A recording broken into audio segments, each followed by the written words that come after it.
Discoveries in terms of employment, in terms of education and entrepreneurship. But I would want to hear more from you. What are your major findings that you would want someone out there who may not be able to access this report and read it fully, for them to know that these were your major findings, but also those major findings might interest that person to go on your website and find this report and read it. So, go for it. You go first. Okay. So, some of the major findings of the report are that the statistics that are available describing Uganda's employment challenge have been misinterpreted or misrepresented. And we found it necessary to go back to the official numbers and really find out what we know. And what we found is that although a lot of people talk about youth unemployment being the major issue, what we find is that unemployment is actually not the biggest issue. The number of people who are not working at all is not as high as the number of people who are working but in poor jobs. So that means that a lot of people have jobs that don't have enough opportunity to employ them full-time. So maybe you just work a few hours a day and then you run out of opportunities. Or you can't put all the skills that you have to good use. For example, if you studied something like medicine, but the only job you can find is as a boda driver. So that's really a major problem facing a lot of the population. Okay, so there is another myth that you highlight in here, especially the statistic that I think 83% of youth are unemployed, but the report, which is I think reported by the African Development Bank and also the Guardian, but your report says something different. What's that? So the sources which refer to that report, namely the Guardian and Wikipedia, reference the African Development Bank report to suggest that 83% of Ugandan youth are unemployed. But the African Development Bank report which they refer to actually says that the share of young people among the unemployed in Uganda can be as high as 83%. Now you can see the misinterpretation of an important figure here.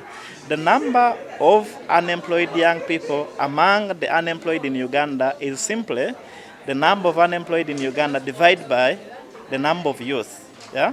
So it does not necessarily mean that the youth are 83% unemployed. And just to go back to the issue Max talked about, the issue of unemployment moves to why our report is emphasizing the issue of decent employment at scale.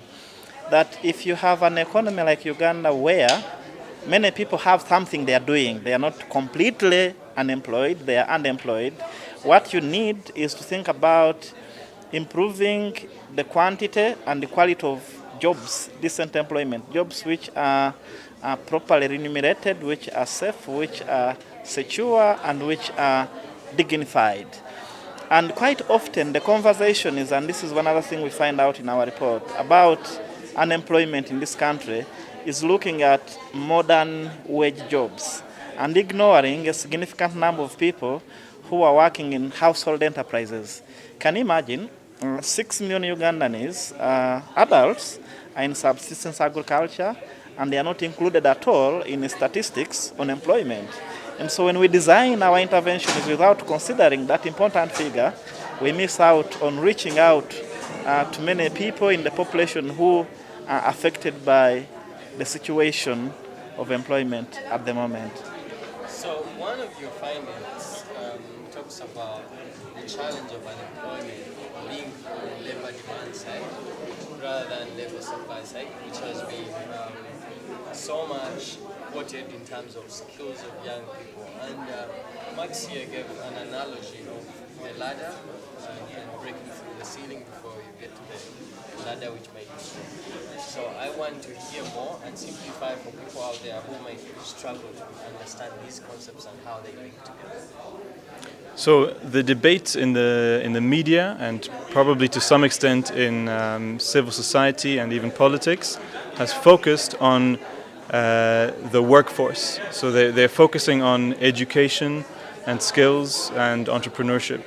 And the message that young people are hearing is that young people don't have the right skills. So apparently the jobs are available, but the people just aren't trained properly in the right technical skills, or the education system is poor in general, or young people aren't starting their own jobs. They're reluctant to become entrepreneurs.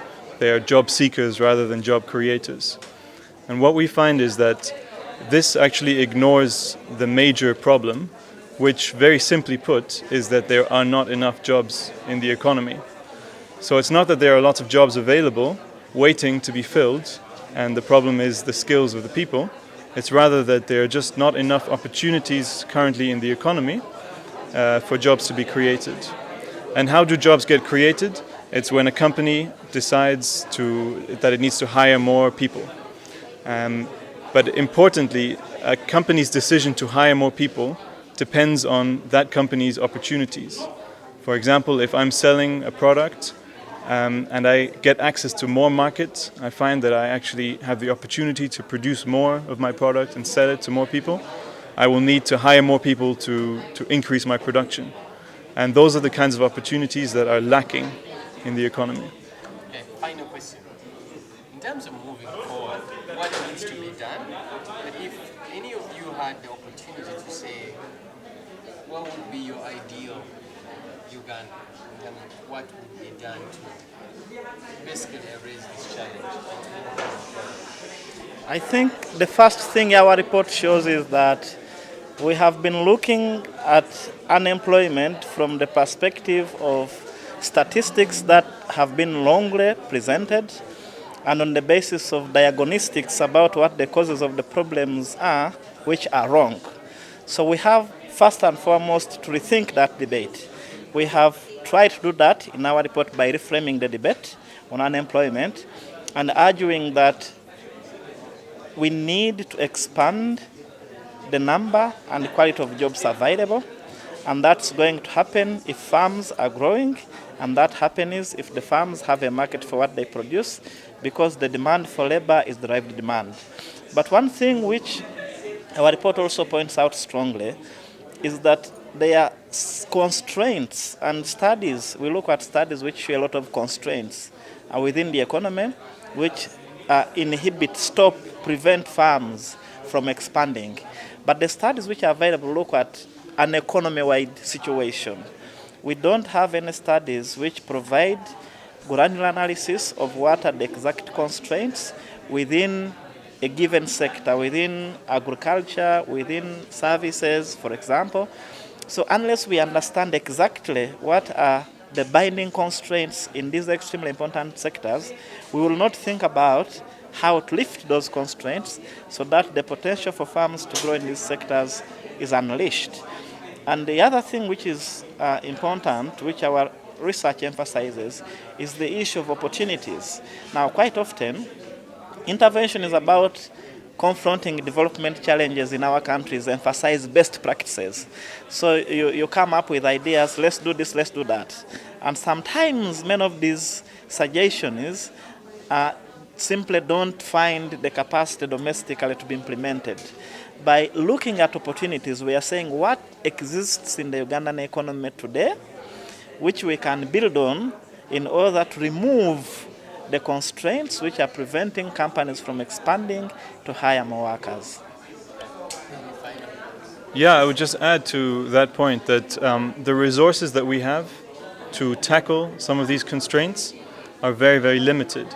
And if you are in a situation of limited resources, what you have to do is prioritize.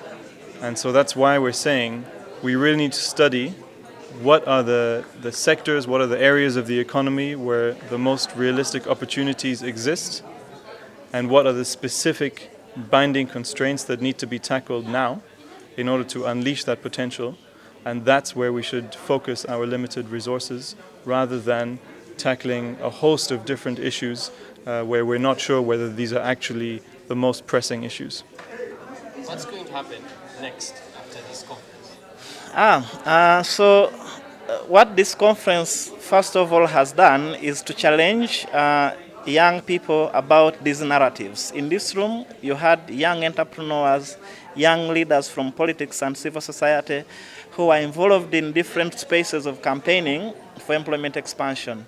But the stories we have always had is the issue of attitude, skills, factors which are not so important to labor demand. So the first thing this conference tries to do is to confront young leaders and job campaigners with the reality of the situation. That's why we call it reality check. What's the reality of the situation? And we are starting a process of influencing the noise we make as young people. And we think that going forward, the intervention is young people are going to ask for after participating in conversations like this are going to start to shift towards more evidence-based analysis. Now we know it can always be quite very difficult to change a dominant narrative. Somebody has designed an entire program of an organization for the next 5 years focused on skills building, and today you tell them, hey, the problem is not skills, they're not going to easily shift.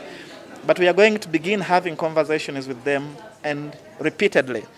And we won't stop there, but we want to also get into the boardrooms of decision makers, whether that's in government or development partners, with the CD approach of promoting buy-in, so we do not impose our ideas on people, but we have conversations with the view that by presenting this evidence and looking at different sides of the issues we have, they can buy into this approach. And perhaps we will have interventions that are intended to promote employment in this country, looking more on how you can foster farm growth, because then you can increase the demand for labor in the economy. Great, thank you so much. Okay. Now you can go on.